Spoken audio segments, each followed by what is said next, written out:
perusahaan mengatakan, Pak Deddy saya minta dihapus, itu saya nggak mau. Jadi itu sebenarnya bukan hanya konten, tapi itu memang kerja beneran. Fakta. Saya ini kan tidak membuat konten. Ini kan dianggap ini memang gubernur konten apa kerja beneran. Turun ke lapangan itu sebenarnya wujud nyata kerja yang harus dilakukan. Kalau nggak selesai masalah gitu. Iya, kan? jadi saya ini bukan membuat konten. Saya mengerjakan sesuatu yang direkam kemudian diposting. Kenapa? Kan itu ada kekuatan. Saya kalau tanpa kamera nggak mungkin berani nutup tambang ilegal. Kenapa orang nggak berani lawan? Karena ada kamera. Dan ada dukungan publik yang banyak. Kemudian setelah itu melahirkan dukungan publik yang banyak. Gitu. Kita sepakat dulu nih bahwa itu bukan hanya semata-mata karena konten, bahwa kemudian itu jadi konten ya karena itu ditayangkan di platform sosial media. Gitu. Apa yang saya lakukan harus terekam. Misalnya, kenapa?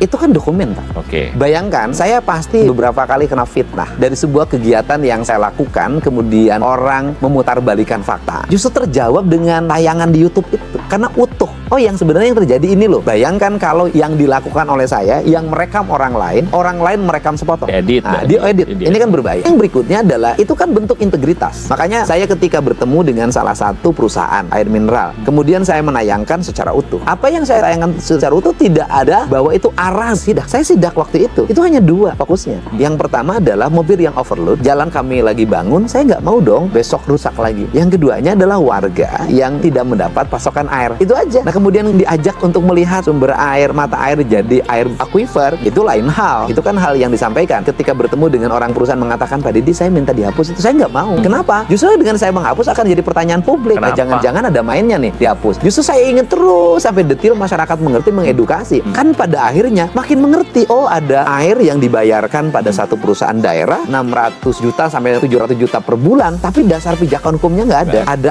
air yang dibayarkan per tahun pada BUMN, kisarannya 400 juta, tapi dasar pungutannya nggak ada. BUMN apa BUMD? BUMN satu lagi, Pak. Tapi masyarakatnya mandi dari air sawah. Ini kan ketidakadilan yang harus segera dibongkar untuk segera dikembalikan hak-hak publik itu. Konten tuh kan begini. Kalau konten tuh kan ada penulis skripnya tuh. Kemudian ada action. Ada sutradaranya. Nah, kayak Pak, atau nanti kasih tuh, Pak, nanti kisi-kisinya ini, Pak. Saya kan enggak. Mengalir aja, turun ini ya. Kalau di situ pasti ada emosional, pasti ada nangis, ada marah, ya wajar. Dan saya tidak mau itu diedit. Silahkan aja orang lihat. Ini adalah peristiwa yang terjadi. Dan orang bisa menilai sesuai dengan penilaian masing-masing tentu saja. Iya, kalau di media televisi ini kan pakar. Kalau yang konten itu drama, film itu konten, itu disusun. Tapi kalau berita kan bukan drama, Pak. Langsung sebuah peristiwa, realitas. Nah, saya ini setiap hari menampilkan berita, bukan menampilkan drama.